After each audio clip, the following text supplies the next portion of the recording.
Shalom, salam podcast eksposisi M116. Kita akan belajar eksposisi Galatia 2 ayat 21. Mengatakan Kristus mungkin mati sia-sia. Galatia 2 ayat 21, Rasul Paulus menulis, "Aku tidak mengesampingkan kasih karunia Allah, sebab jika kebenaran datang melalui hukum Taurat, maka sia-sialah kematian Kristus." Di sini Paulus menekankan pentingnya kasih karunia Allah dan kesia-siaan legalisme.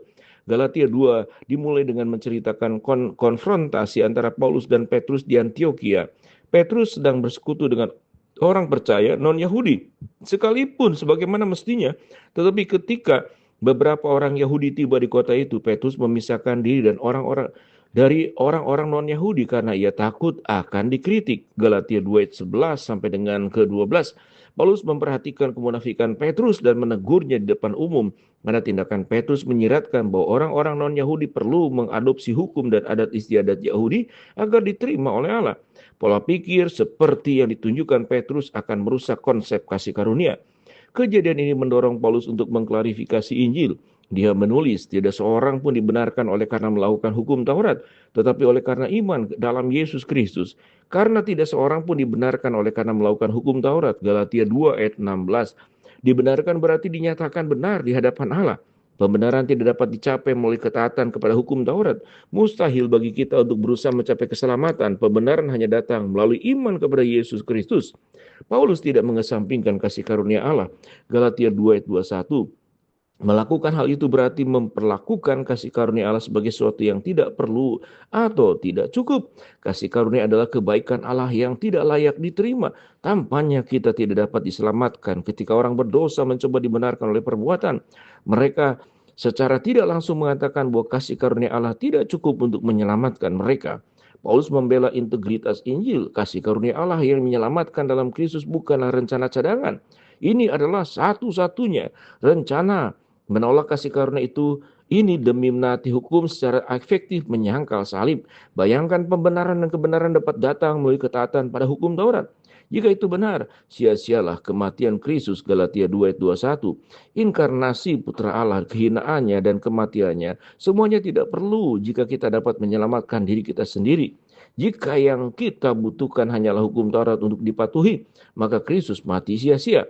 Jika orang berdosa dapat dibenarkan di hadapan Allah melalui ketaatan pada hukum Taurat, kematian Yesus adalah kesalahan perhitungan yang tragis dan tidak perlu. Paulus berpendapat sebaliknya, orang berdosa tidak dapat membenarkan diri mereka sendiri, dan kematian Yesus di kayu salib merupakan suatu keharusan mutlak. Kitab suci berulang kali menegaskan perlunya kematian Yesus untuk keselamatan dan imputasi kebenaran.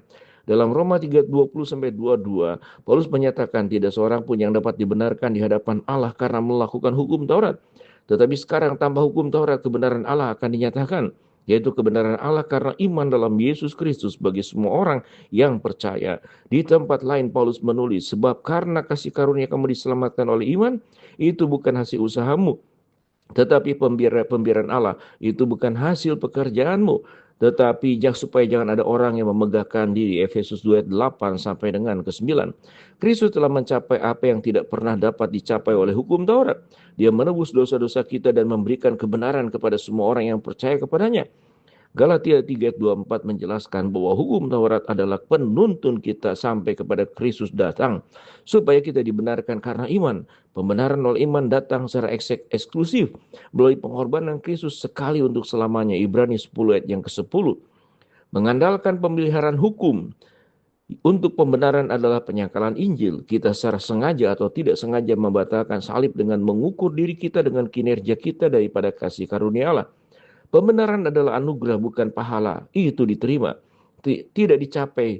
Tidak dicapai. Kristus tidak melengkapi usaha kita. Dia tidak mati untuk menyelamatkan kita, meninggalkan kita untuk melakukan pekerjaan sisanya. Tidak. Yesus mampu menyelamatkan dengan sempurna mereka yang datang kepada Allah melalui Dia. Ibrani 7 ayat 25. Dia adalah pemimpin dan penyempurna iman kita. Ibrani 12 ayat yang kedua.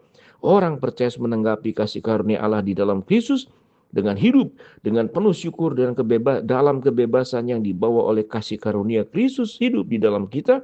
Galatia 2 ayat 20, dan menopang kita oleh Roh Kudus. Ini bukan karena perbuatan baik, tetapi karena karunia-Nya. Shalom.